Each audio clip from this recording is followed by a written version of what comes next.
दोस्तों, भारतीय जनता पार्टी की हालत इस वक्त बेहद खराब है। चारों तरफ से भाजपा गिरती हुई नजर आ रही है। मोदी और शाह की रातों की नींदें उड़ गई हैं, क्योंकि एक के बाद एक ऐसी खबरें सामने आई हैं आज दोस्तों, जो भारतीय जनता पार्टी के होश उड़ाने के लिए काफी हैं। जी हाँ, एक तरफ तो सुप्रीम कोर्ट में फटकार लग रही है, दूसरी तरफ अपने ही करीबी नेता पार्टी छोड़ छोड़ कर जा रहे हैं, इस्तीफे हो रहे हैं। और तो और एक और ऐसी खबर सामने आई है जिसने पूरे देश को हैरान कर दिया है। भारतीय जनता पार्टी के घोटाले सामने आने लगे हैं। जी हाँ, ऐसा घोटाला सामने आया है जिसने पूरे देश को हैरान कर दिया है। वहीं उत्तर प्रदेश में अगले साल चुनाव होने हैं, उससे ठीक पहले भारतीय जनता पार्टी ने एक सर्वे करवाया और इन सर्वे के नतीजे जो सामने आए हैं वो भारतीय जनता पार्टी को बता रहे हैं कि आने वाले चुनाव भाजपा के लिए आसान होने वाले नहीं है। तो ये तमाम खबरें आखिर है क्या, भारतीय जनता पार्टी आगे क्या करने वाली है, इन सब के बीच पीएम मोदी क्या कर रहे हैं, किन चीजों में व्यस्त हैं, सब कुछ बताएंगे आज के इस वीडियो में विस्तार से, इसलिए वीडियो को पूरा जरूर देखेगा। आज बहुत सारी खबरें हैं मेरे पास, एक एक करके सारी खबरें मैं आपको बताऊंगी, इसलिए वीडियो में ध्यान दीजिएगा, देखिएगा कि किस तरीके से भारतीय जनता पार्टी इस वक्त अपने सबसे नाजुक दौर से गुजर रही है। लगातार भारतीय जनता पार्टी आंदोलनों का सामना कर रही थी, देश भर के कोने कोने में आंदोलन हो रहे थे, लेकिन इन सब के बीच अब जो खबरें सामने आ रही हैं वो भारतीय जनता पार्टी के लिए और ज्यादा मुश्किलें खड़ी कर रही हैं। अब पहली खबर जो है दोस्तों, वो सुप्रीम कोर्ट से जुड़ी हुई खबर सामने आई है। जी हाँ, सुप्रीम कोर्ट ने सरकार से पूछ लिया है कि भाई मुख्य चुनाव आयुक्त को चुनने में सीजेआई का रोल क्यों नहीं है। दरअसल सुप्रीम कोर्ट ने ये सवाल इसलिए पूछा है क्योंकि केंद्र सरकार ने जो कमेटी बनाई थी जिसमें सीजेआई के चयन के लिए एक तरफ एलओपी होते हैं, प्रधानमंत्री होते हैं और सीजेआई होते हैं, उस कमेटी से सीजेआई को बाहर कर दिया गया था। अब इसी पर सुप्रीम कोर्ट ने सवाल पूछा है कि आखिर सीजेआई को बाहर क्यों किया गया, क्या निष्पक्षता नहीं चाहती है केंद्र सरकार। देखिए किस तरीके से सुप्रीम कोर्ट ने सवाल पूछे हैं और फटकार लगाई है। देखिए, खबर के मुताबिक मुख्य चुनाव आयुक्त और चुनाव आयुक्त के चयन की प्रक्रिया पर देश की सर्वोच्च अदालत ने सवाल उठाए। सुप्रीम कोर्ट ने इसके लिए एक स्वतंत्र और निष्पक्ष प्रक्रिया की आवश्यकता पर जोर दिया है। अदालत ने कहा कि चुनाव आयुक्त को न केवल स्वतंत्र रूप से कार्य करना चाहिए बल्कि उसे स्वतंत्र रूप से कार्य करते हुए दिखना भी चाहिए। इस दौरान सुप्रीम कोर्ट ने यह भी सवाल उठाया कि संसद ने कानून बनाते समय चयन पैनल से भारत के मुख्य चुनाव आयुक्त को बाहर रखने का फैसला क्यों किया। कोर्ट के इस सवाल का जवाब देते समय सरकार ने पलटवार किया है। वहीं टाइम्स ऑफ इंडिया की रिपोर्ट के मुताबिक जस्टिस दीपांकर दत्ता और जस्टिस सतीश चंद्र शर्मा की पीठ ने कहा कि सीबीआई डायरेक्टर और लोकपाल के चयन पैनल में सीजेआई शामिल हैं, तो फिर सीजेआई और मुख्य आयुक्त के चयन की प्रक्रिया में क्यों नहीं। ये पद लोकतंत्र के लिए सबसे महत्वपूर्ण पदों में शामिल होते हैं, इसके चयन प्रक्रिया से सीजेआई को बाहर रखने का क्या कारण हो सकता है, ये बहुत बड़ा सवाल पूछा गया है। अब इस पर जवाब क्या दिया गया है वो भी गौर से देख लीजिए। देखिए, अदालत ने इस मामले को संविधान पीठ के पास भेजने की केंद्र सरकार की याचिका पर अपना फैसला सुरक्षित रख लिया है। कोर्ट 2023 के उन अधिनियम की संवैधानिक वैधता को चुनौती देने वाली याचिकाओं पर सुनवाई कर रहा है जिसके तहत सीईसी और ईसी की नियुक्ति राष्ट्रपति द्वारा एक चयन समिति की सिफारिश पर की जाती है। इस समिति में प्रधानमंत्री, विपक्ष के नेता और प्रधानमंत्री द्वारा नॉमिनेटेड एक केंद्रीय कैबिनेट मंत्री शामिल होते हैं, ये बात कही गई है। वहीं दोस्तों, रणविजय सिंह ने इस पूरे मामले पर क्या ट्वीट किया उस पर गौर करिए। रणविजय सिंह लिखते हैं कि सुप्रीम कोर्ट ने मोदी सरकार से पूछा कि मुख्य चुनाव आयुक्त को चुनने वाले पैनल में चीफ जस्टिस क्यों नहीं है। वहीं दोस्तों, रणविजय सिंह ने लिखा, सुप्रीम कोर्ट ने मोदी सरकार से पूछा कि मुख्य चुनाव आयुक्त को चुनने वाले पैनल में चीफ जस्टिस क्यों नहीं रखे गए हैं। फिलहाल इस पैनल में पीएम मोदी, मोदी के एक खास मंत्री और विपक्ष के नेता को रखा गया है, जिसके मार्फत ज्ञानेश कुमार जैसे निष्पक्ष चुनाव आयुक्त चुने जाते हैं। सुप्रीम कोर्ट के इस सवाल पर मोदी सरकार के वकील ने कहा कि लोगों को पीएम पर भरोसा करना चाहिए, पीएम के पद की एक पवित्रता है, ये मानकर नहीं चल सकते कि पीएम गलत काम करेंगे, यानी कि पीएम मोदी कोई भगवान है, वो जो कह रहे हैं सही है, उनकी बातों को बस चुपचाप मान लिया जाए, उन पर भरोसा कर लिया जाए, कोई सवाल ना पूछा जाए, ये कहना है यहाँ पर।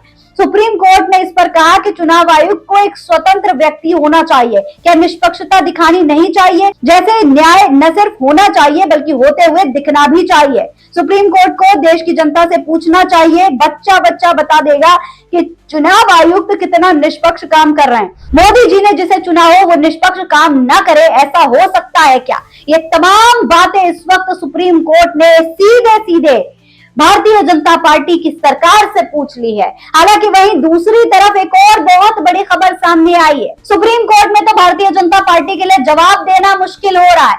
लगातार सफाइयां पेश की जा रही हैं, मोदी जी को भगवान बताने की कोशिश की जा रही है, लेकिन इन सब के बीच एक और खबर ने भाजपा की टेंशन बढ़ा दी है, क्योंकि अपने सबसे बड़े नेता, भाजपा के सबसे करीबी जो लोग हैं, वो भारतीय जनता पार्टी छोड़ कर जा रहे हैं, इस्तीफे दे रहे हैं। देखिए, खबर आई है कि बीजेपी प्रवक्ता शहजाद पूनावाला ने पार्टी से इस्तीफा दिया है। व्यक्तिगत कारणों से कांग्रेस पार्टी में राहुल गांधी के सामने प्रेसिडेंट पद का चुनाव लड़ने का मौका नहीं मिलने पर पार्टी छोड़ दी है। इस वक्त की बहुत बड़ी खबर है, भाजपा के लिए बहुत बड़ा झटका है, क्योंकि दोस्तों शहजाद पूनावाला भारतीय जनता पार्टी के बहुत बड़े मुस्लिम फेस थे और लगातार टीवी चैनल्स पर आप इनको देखते रहते होंगे, भारतीय जनता पार्टी को किस तरीके से डिफेंड करते नजर आते थे। अब इन्होंने भाजपा का साथ छोड़ दिया है, वो भी यूपी चुनाव से ठीक पहले। ये बहुत बड़ी खबर है, भारतीय जनता पार्टी को टेंशन देने वाली खबर है। इन सब के बीच एक तरफ भारतीय जनता पार्टी इन तमाम चैलेंजेस से डील कर रही है, वहीं एक और घोटाला खुलकर सामने आ गया है। देखिए, कांग्रेस नेता रणदीप सिंह सुरजेवाला ने खुलासा किया है। उन्होंने बाकायदा लंबा चौड़ा ट्वीट करके पूरी जानकारी दी है। इनके मुताबिक दलित समाज की छत पर डांका डाला गया है। हरियाणा में बीजेपी का 17 करोड़ का नया घोटाला। अगर एक जिले में यह हाल है तो प्रांत में क्या हाल होगा, जरा सोचिए। हरियाणा के अंबाला में डॉक्टर BR अम्बेडकर आवास नवीनीकरण योजना के नाम पर हुए इस घोटाले ने भाजपा सरकार के तथाकथित सुशासन के खोखले दावों की पोल खोल दी है। अधिकारियों और दलालों के भ्रष्ट नेक्सस की बेशर्मी देखिए। सीधा 50% कमीशन, गरीबों को घर मरम्मत के लिए मिलने वाले 80,000 रुपए की सहायता राशि में से 40,000 सीधे दलाल खा गए। भयंकर फर्जीवाड़ा हुआ है। एसीबी की रैंडम जांच में 59 में से 55 लाभार्थी पूरी तरह फर्जी हैं और अपात्र हैं। बिना जांच बंदरबाट, बिना मौके पर गए दफ्तर में बैठकर ही फाइलें पास कर दी गई और नियमों को ताक पर रखकर एक ही परिवार के कई सदस्यों को पैसा बांट दिया गया। जो सरकार बाबा साहेब अम्बेडकर जी के नाम पर चल रही योजनाओं में भी दलितों और पिछड़े वर्गों का हक मार जाए, वो सबका साथ नहीं, सिर्फ भ्रष्टाचारियों का विकास कर रही है। गरीबों की छत छीनकर अपनी जेब भरने वालों से हरियाणा की जनता पाई पाई का हिसाब लेगी। इतना ही नहीं दोस्तों, ये घोटाले तो सामने आ रहे हैं, इन सब के बीच एक और बहुत बड़ी खबर यहाँ पर सामने दिखाई दे रही है। वहीं सब के बीच उत्तर प्रदेश के चुनाव से ठीक पहले भारतीय जनता पार्टी की हालत बेहद खस्ता है। देखिए, भारतीय जनता पार्टी और RSS ने एक सर्वे करवाया था और अपने ही सर्वे में भाजपा की हालत खराब दिखाई दे रही है। देखिए, खबर के मुताबिक यूपी विधानसभा चुनाव से पहले भाजपा की ओर से कराए गए आंतरिक सर्वे में पार्टी को बड़ा झटका लगा है। रिपोर्ट बताती है कि मौजूदा हालात में अगर चुनाव हुए तो भाजपा को बहुमत के लिए बहुत ज्यादा संघर्ष करना पड़ सकता है। देखिए, सीधे तौर पर 52 से 67 सीट्स का नुकसान होता हुआ यहाँ पर भाजपा को दिखाई दे रहा है। भाजपा को 190 में से 205 सीटें मिल रही हैं।